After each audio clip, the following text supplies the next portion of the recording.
Welcome to the Landlord Diaries, where we talk about midterm rentals and the opportunities behind them.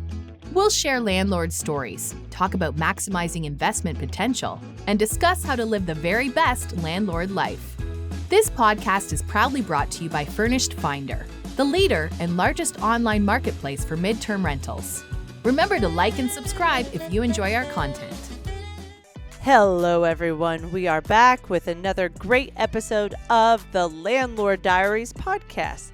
This is your host Kelly Bailey and Katie Lyon, coming to you as midterm rental hosts, enthusiasts, and Furnished Finder marketing team. We appreciate you guys listening and giving your feedback, and today we talked to both a travel nurse that's been in the industry for over a decade and a midterm rental host at the same time.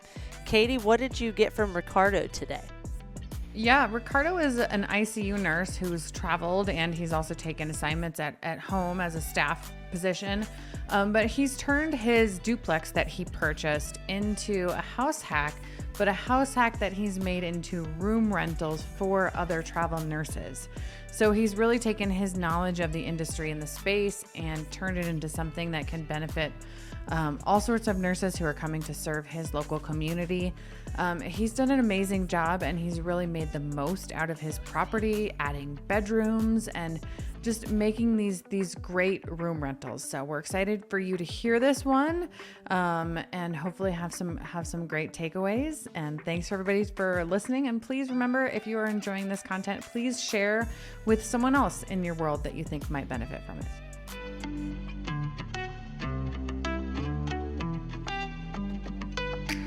Ricardo Sanchez is both an ICU travel nurse with over a decade of experience and a Furnished Finder host in Indianapolis with an 8-bedroom duplex house hack.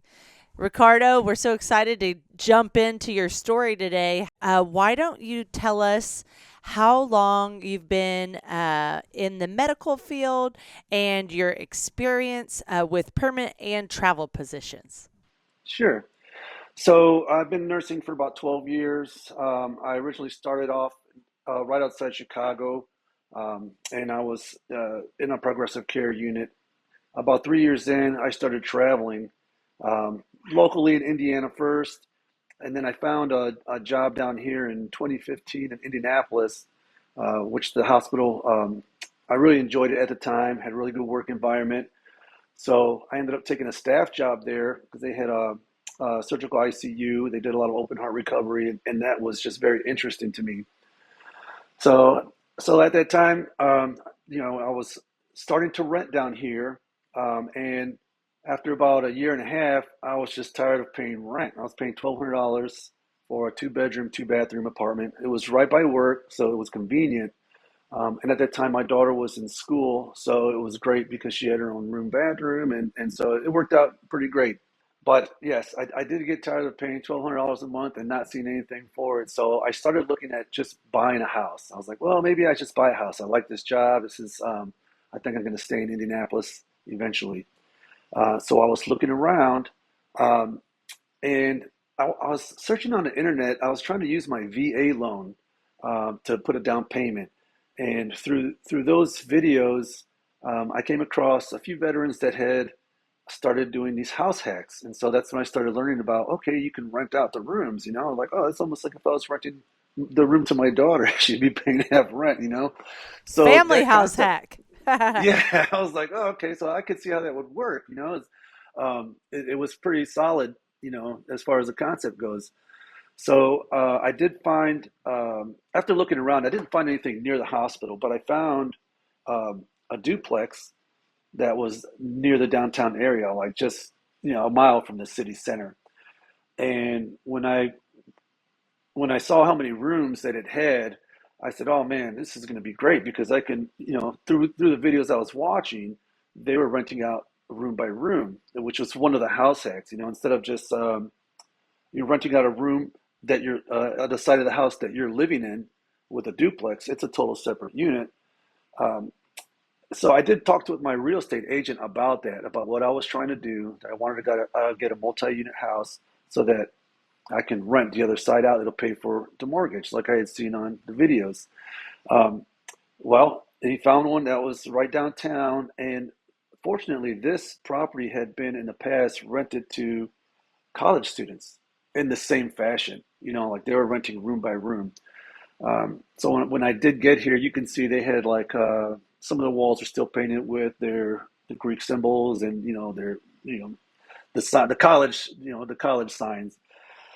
So we did just a quick paint over, and in the first month, I've already had other college students in that side. Since my daughter was still going to school, I just had her paste up some flyers or like ask your friends if you have any friends down here that need any place to stay.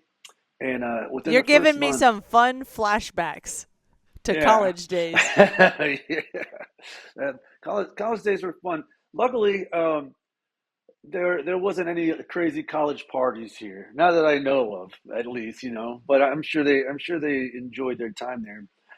Most of the college students that I did have for the first year, they stayed, a semester or 2 semesters. So there was really no upkeep. Now it was during that time that COVID had hit towards the end of that. So I ended up taking another travel assignment at that time, and my daughter and her boyfriend were living on my side of the duplex, and they were just kind of like managing whatever needed to be done on the rental side, which really wasn't much because the rooms are already rented, um, and I didn't have to do any promoting or any more advertising. So they pretty much just needed to be there in case something happened. They needed to change a light bulb, or they needed to um, if the tenants needed to contact me for any reason, I had somebody here because I was at the time I think I was in New Jersey traveling. One interesting thing that I forgot to mention was that when I bought the house through my VA loan, um, I didn't have to put any money down. So I didn't put Nice. any money down on it, and then they deferred the payment for like 2 months. So and then they gave me $1,200 for closing, right? So that's first month's payment. But by that time, I already had people in there. So, like, to be totally honest, I don't think I really like made a payment out of my pocket yet. It's all been carrying itself. But I think that it's also part of the karmic cycle. Like, I think it all has to do with each other. So I'm fine with the way things are right now, since my concentration really is the self help and the wellness. Because that is man, it's just so important. It's just so important. There's a lot of nurses out there that maybe don't want to travel anymore, but they are really reliant on that money, and so they're out there. They're doing it because they can't find something else right now. So so that worked out actually for the good year and a half, 2 years while I was traveling through the pandemic. Um, and she ended up starting using Airbnb because one of the students left, and then so she had a room open, and I had given her the opportunity to say, hey, if you can make money off that room, like if you can rent it out, you can save the money, for yourself, like kind of like an experience to get into that market because I knew that the real estate is actually a really good market to get into, but you have to have a kind of a business mindset a little bit. So she wasn't. She was more into her schools, which is great. She did get it rented out through Airbnb. She ended up getting 2 rooms rented out through Airbnb. And when I came back, I still had the Airbnbers there because they were not students. They were other professionals that moved into the area that were looking for a short-term stay, something for like a month or two. But at the fully furnished and at the price it was at the time was $800 a room. It was a great deal for them, and so they ended up staying for about a year, both of them. And then when I came home in 2021 from the pandemic, um, I wanted to change everything over to Furnished Finder because along that whole Woo time woo! when I was traveling, I was using Furnished Finder, all over the place in New Jersey, Florida, Illinois, and California. So I knew that it was a great resource, and I also was able to find other listings that were sharing rooms like what I wanted to do. There was one in New Jersey that had 5 bedrooms, and it was like I forget what those buildings called, but they're the long skinny buildings that are like three tops, and they've got all the rooms that are way back. But they had two floors like that were rented out to travel nurses, and I was like, oh, these guys are really, really doing it, because I know they're making their mortgage with maybe one or two rooms, and all the rest of them are they can reinvest or they can cash flow on that. So when I got home, my daughter graduated just at the same time, and then so when she left, so now I was kind of like, all right, we're going to change it over, and I'm going to move away from Airbnb, and we're going to go all towards Furnished Finder because I really wanted to focus on the travel nurses. I thought that since I'm also a travel nurse, I think I would be able to kind of anticipate some of the needs. Um, so with my traveling through the pandemic, there was a little bit of burnout that happened there towards the end, which is ultimately why I came home. I really needed just to kind of rest and just recuperate. But I realized that it's because during time on the road, I didn't have a lot of resources. Like I like to practice yoga. I really don't go to the gym, but I like to be active with riding bikes and all that. So when I go to a new travel place, a new assignment, there's always a discovery period, which is probably like the first month of like, where's this at? How do I, find these best trails, or where's the best food sources at? And so I figured, while I'm here, I can kind of provide that to the nurses since I know that's what they're going to want to need anyway. Um, so this is where the idea started, as far as providing a kind of like a therapeutic place for travel nurses, because the travel nurses majority don't have these resources readily available when they get to a new place, and sometimes you can easily defer to less constructive things to release stress, right? So you can go out, you can get hungover and all that stuff. But what I think was needed was, if I would able to kind of recharge after my shifts, or if I was able to constructively kind of decompress all the stress that I was building during those working conditions, I would be able to respond, or get back to the bedside, revitalized, rejuvenated, more energy, and able to carry on, in my best abilities. This all just started maybe in June or July, where I decided that it's going to be an eightplex. I was actually trying to get another property, so I shopped around for practically 3 months, looking for another property so that I can you know kind of expand the business idea that I had. And the business idea is going to be Meta Health Resources LLC, so that the nurses can kind of honestly come to like a hub, because I wanted there to be very easy outreach to like local practitioners that do Reiki, that do massage, do acupuncture, or Ayurvedics. Um, so I do have just a small little cork board with cards up there, but that's about it for now. I do plan on getting like the infrared uh, saunas. They have these two-person infrared saunas that are, you can fit them in the house. I haven't been able to get one yet, but those So are up and coming. So Ricardo, I'm sorry. correct us if I'm wrong here, but you've taken this property and you've started renting by the room to college students, and now you're renting completely to medical professionals, correct? And then you started just kind of as a general, I'm gonna call it a generalist, right? Like, here is a room if you would like to rent it. And now what you're in the process of doing is really creating this niche in the space for yourself, saying this is a home and a hub for medical professionals who also care about this type of health and wellness and have this interest in, taking care of your mind and body in this certain way. I think that's incredibly smart on your part because you've carved out a part of that market for yourself, and you're also offering something that A is very intuitive and passionate for you, and B, not everybody else can do, right? If Kelly and Yeah. I were to try to start a home that incorporated Reiki and infrared and massage, like we would be the biggest phonies in the world because we have no idea. So tell us, even if you're just at the very beginning of this, right? Like you said, a lot of this is kind of your future plans.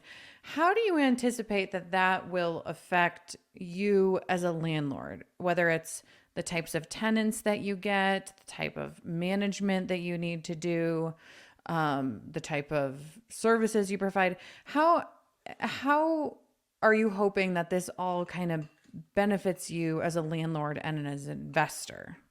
As long as it's really not costing me much, as long as it's not taking away from me, I feel like I am able to make a larger impact than if I was at the bedside.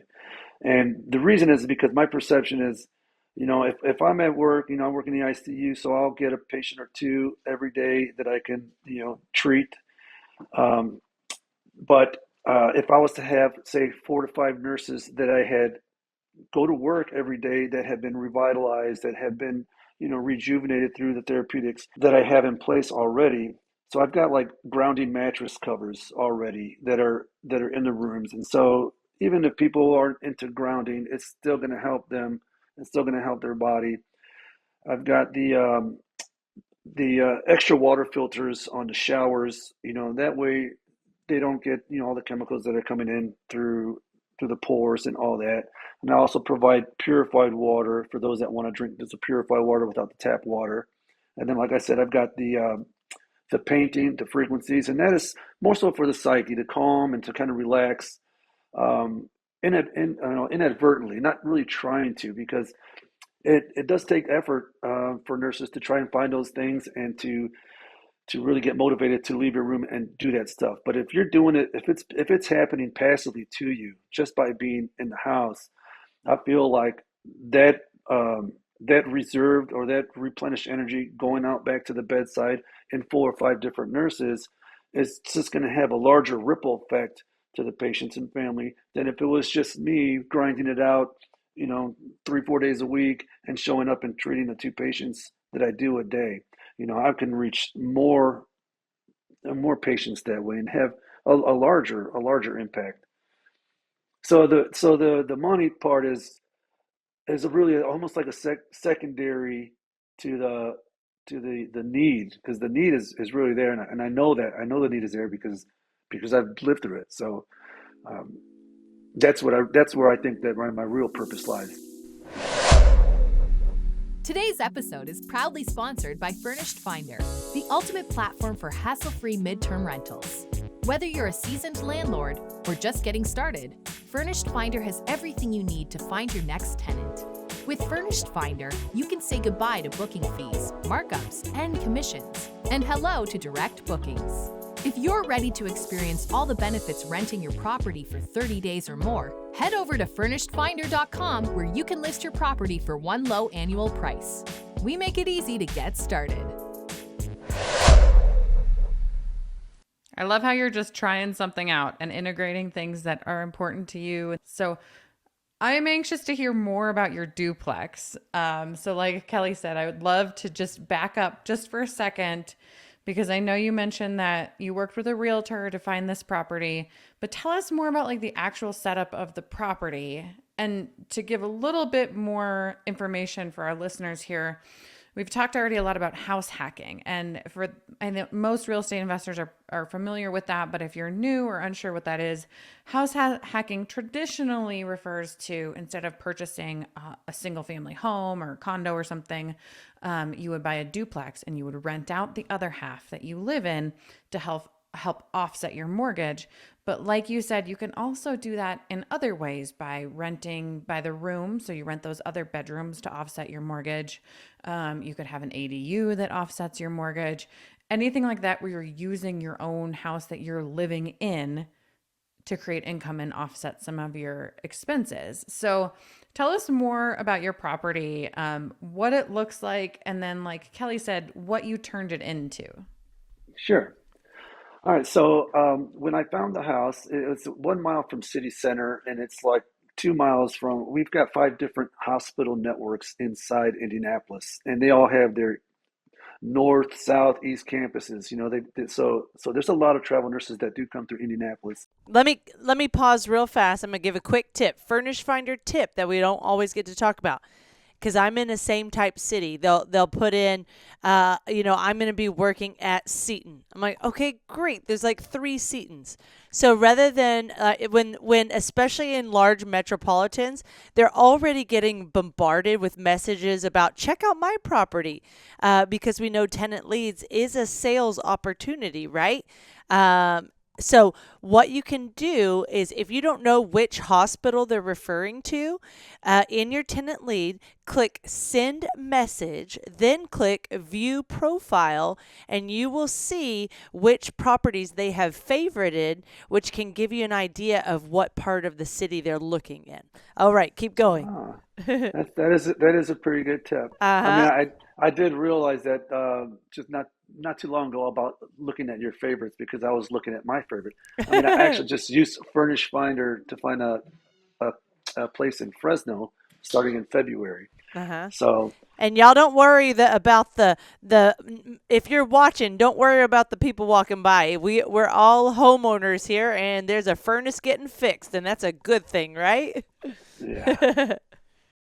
So the property, the real estate presented it to me as a duplex, as 3 bedrooms, 2.5 bathrooms are on each side, and so I thought, okay, that's great, man, because at least I know I can rent one side out. The other side, while I was looking on YouTube and learning about the house hacking and the renting part, I was also looking at what a 3 bedroom, 3.5 bathroom house would rent in Indianapolis. Because at first I was thinking maybe just to rent it out to another family, to somebody else, and I was like, oh, I can probably get, man, $900, $1,000 or something like that for the rent.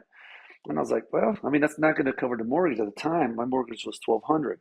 And that was about 6 years ago. Right. Okay. So yeah, that was in 2018. Okay. So then I just thought about the college kids that he was saying that the college kids were paying close to $800 a room, and so I'm like, okay, well that's 3 rooms, like I can make my mortgage back and then some. So I said, well, I'll just do that, because it's kind of easier. My daughter's in college, and I can get the word out there. So that's how the setup was for about the 2 years. It was I had 3 bedrooms, 2.5 bathrooms on one side. I lived on the other side. I made just a little bit over my mortgage to make operating costs, and so the house was just paying for itself, and that was great. I was pretty fortunate with the house, the way it was set up. So I've got all the bedrooms on the upstairs, 3 bedrooms upstairs, and then downstairs comes with the living room, dining room, and then your kitchen, and then your foyer in the back.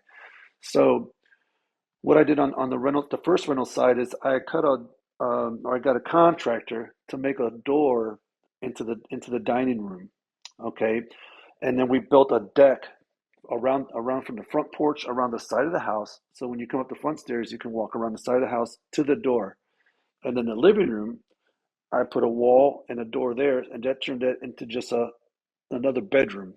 So now the dining room is pretty much your living room slash dining room. And the reason I did that is because everyone stays in their room or they're gone. So the living room and dining room was just like empty space that nobody spent time in. All the rooms have their own TVs, flat screen TVs in there, so they really don't have to go down there to watch TV. And most people are sleeping or working. So I was like, that's just, if I turn it into a room, that's another space, it's another bed. So I first converted that side. Now that was last summer, and then this right before the winter, I ended up putting another deck on this side and putting a door right here. It's right on the side of the house. So it's still new, but it opens up to the deck, and then right behind me is I'll make a door here, and then this whole living room will be another bedroom, and they're big bedrooms. So that's turning a six bed unit into an 8 bed unit right there. And then I also these 2 doors on the side were necessary because the doors are usually in the front of these living rooms, and so we won't be using those anymore. They've got to use the side doors. That's smart. A lot of these older properties, they have dining rooms or huge living rooms, whereas you don't necessarily need those giant spaces anymore. Particularly if like you're doing, the goal is to have a lot of travelers. Started this as a house hack, right? Right, right. So in 2018 and 2019. I was seeing a little bit more of a return because I wasn't doing much but just renting it out to the college kids. And so the extra money that I did have, you know, I wasn't like business minded. We're like, oh, I've got to put this right back into an account. I didn't have like a checking account or anything set up with it. That all happened when I came back after the pandemic, and then I said, okay, I'm going to make this a business. That's when I got an LLC.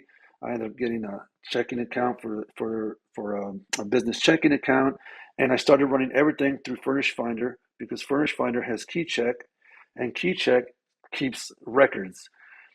For the first 2 years, the records, it was between my daughter and me, and so it was just there was no organization there. It was all a learning process. So now that I'm That trying was to when really you were make it doing legit. Airbnb with the college kids? Right, right.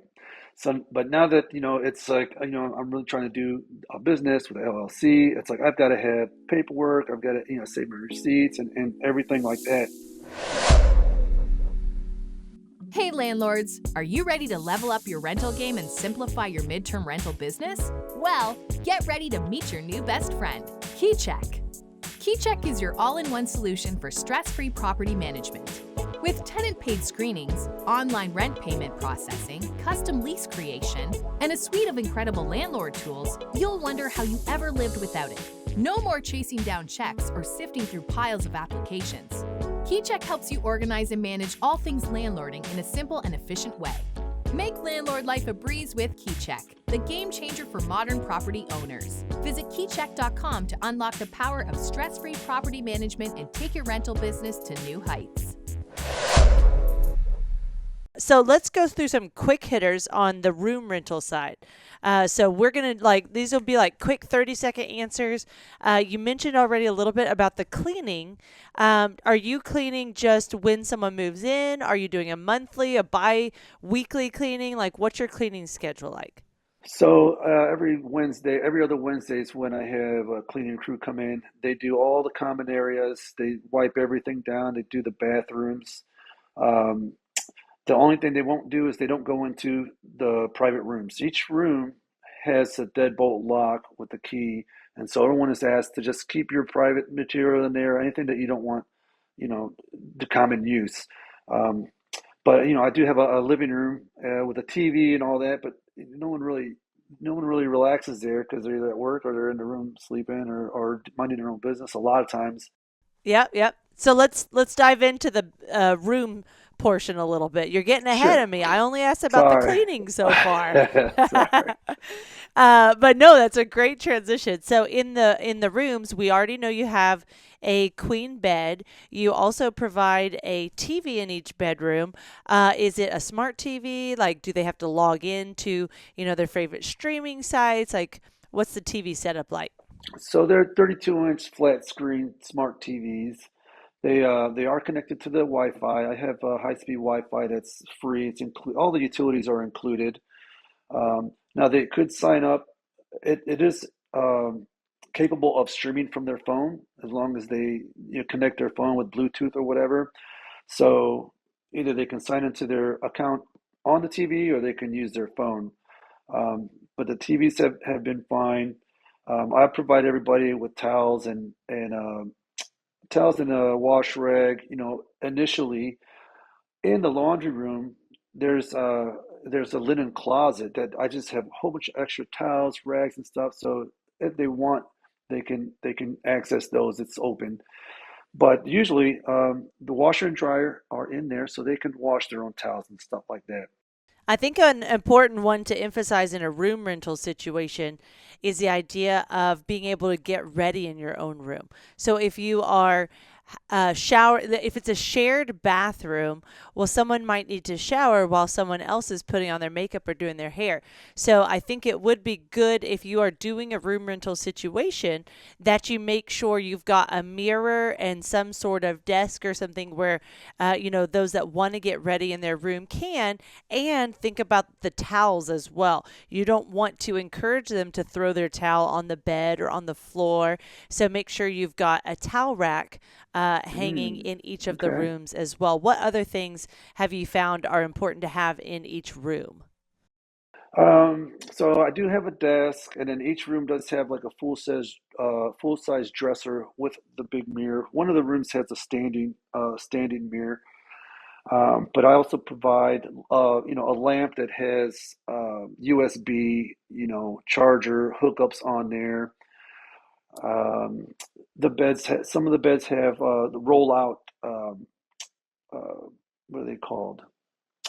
The Tupperware type storage containers that roll underneath the bed.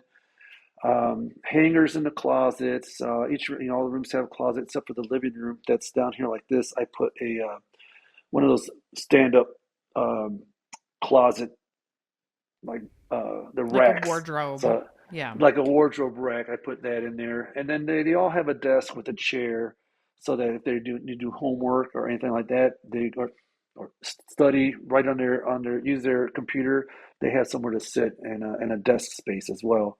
So you're Um, setting it up so they have everything they need within that room, besides some stuff that obviously you're not going to put like 8 microwaves in your house, and bathrooms. So how is the bathroom situation work? And I think this would tie into the question of, have you ever had any issues with boundaries and house rules, and do you utilize that part of Furnished Finder? Because there is a spot for house rules that you could put right with your listing.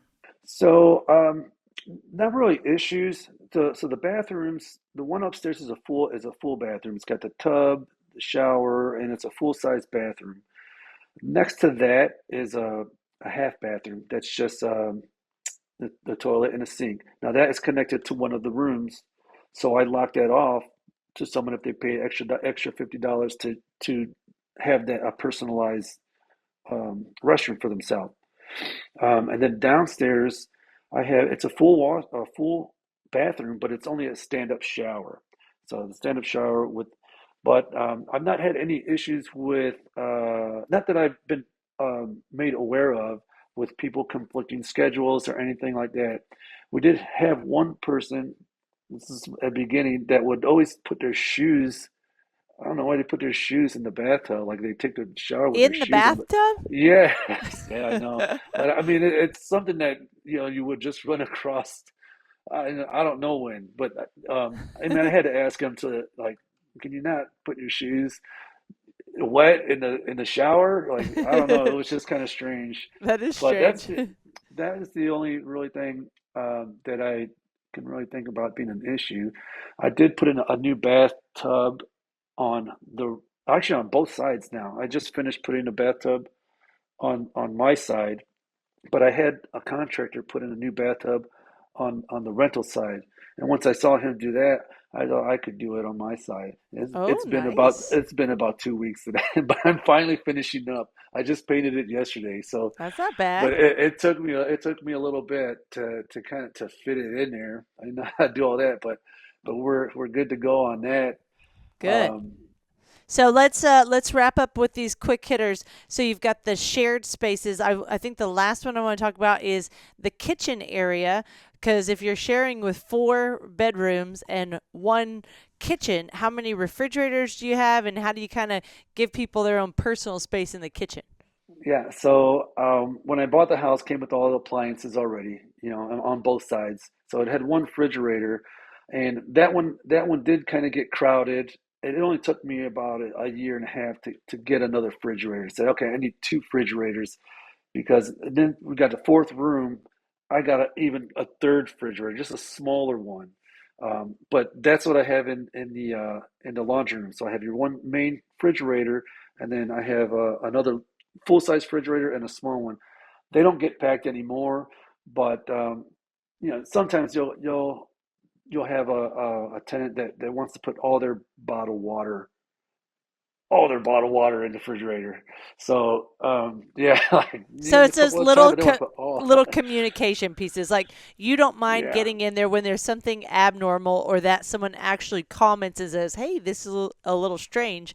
You don't mind getting in there and having those conversations, and it sounds like they go well for you.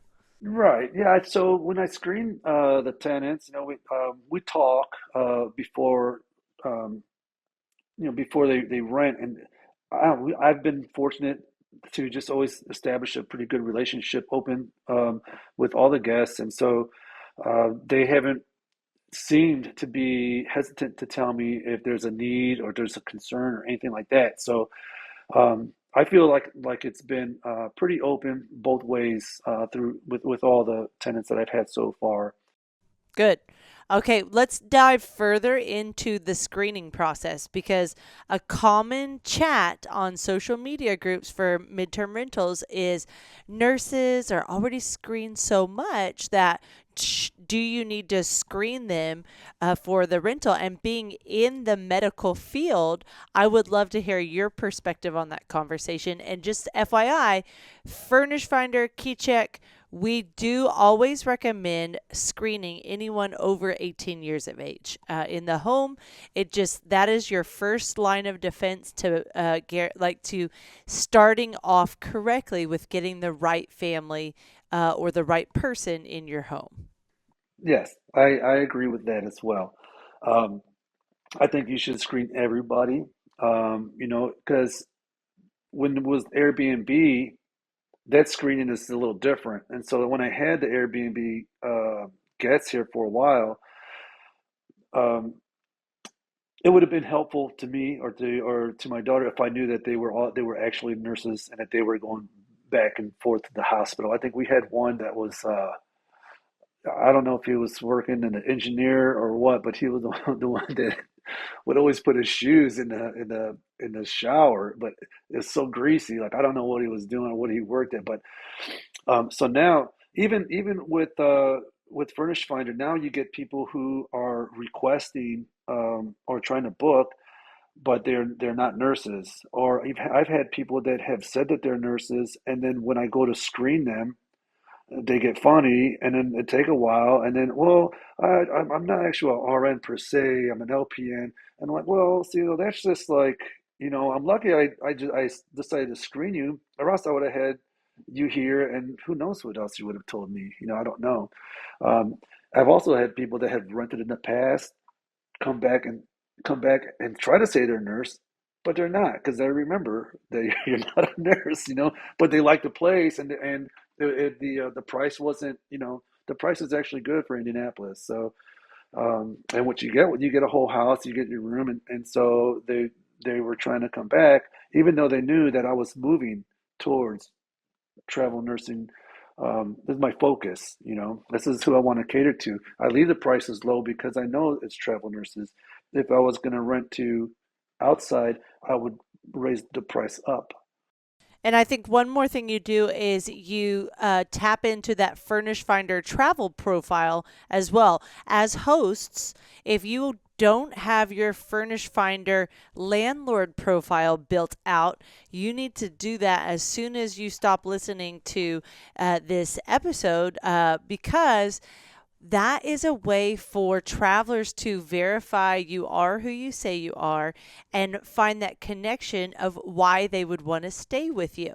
So it's important to build out a professional landlord profile. And for those that, don't have your own website or don't have your own booking site, your Furnish Finder landlord profile is a great link and page where someone can see all of your properties and you can use that as your website. You could put it on business cards, you could send it to your friends to share that way or on social media. So just know that those are powerful tools not to leave out. But there's also a traveler profile that Ricardo uses as an additional verification step in his screening process. So tell us about that, Ricardo. Yeah, so being able to read a little bit about the tenant helps out a lot. If I get a request and it's a tenant trying to book a room and they haven't filled out like anything, name or where they're coming from, or if they're here for travel. Like, I might skip over that. I might not get back to it right away, but if I know that someone's, they put on their profile, hey, I'm coming from Kentucky. I'll be working at IU Methodist from, February to May. I'm looking for this or that. It's like, okay. I mean, I get that, and I know that you're here for the real deal. But now that I know that there's outliers out there that will come in and try to just get a room because they think the price is good, then, I'm not so as responsive to them. And if I am, and if I do respond, then the first thing I do is like, I'll send you the key check, tenant screening, and then we'll talk after that.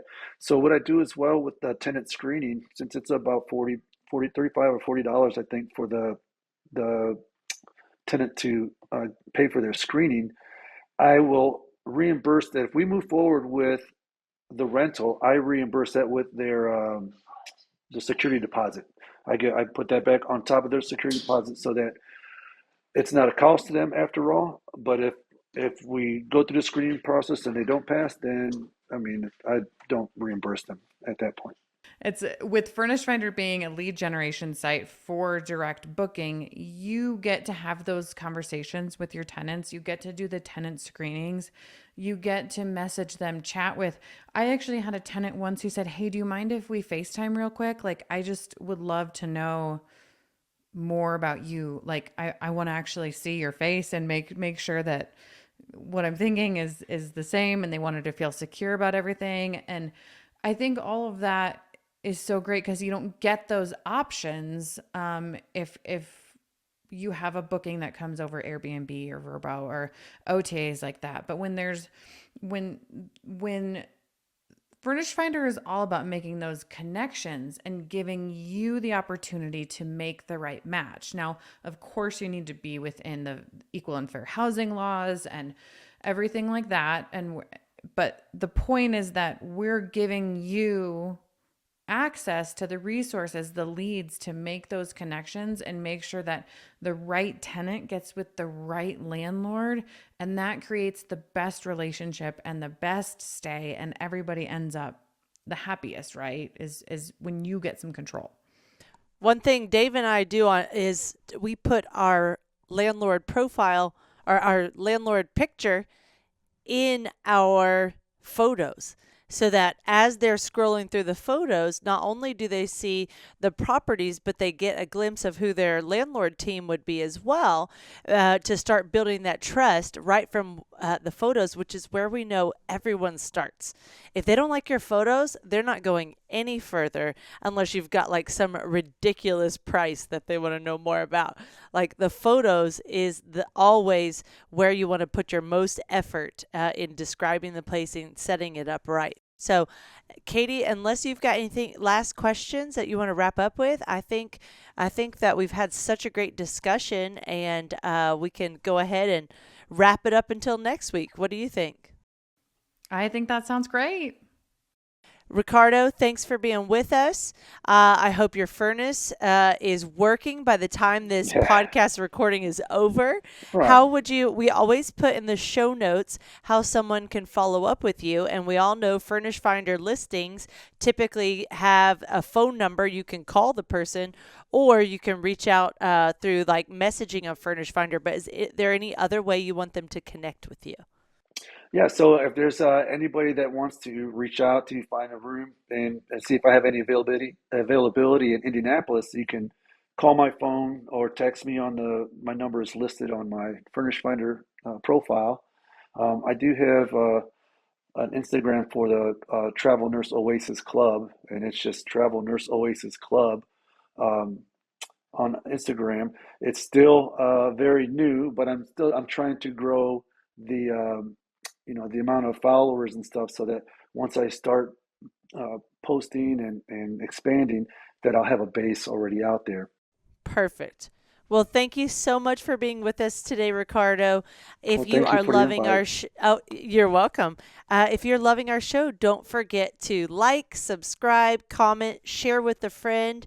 And if there's any certain topics you want to hear about, we always love your feedback. I appreciate you guys. We'll see you again next week. Bye. All right. Bye. Thank you.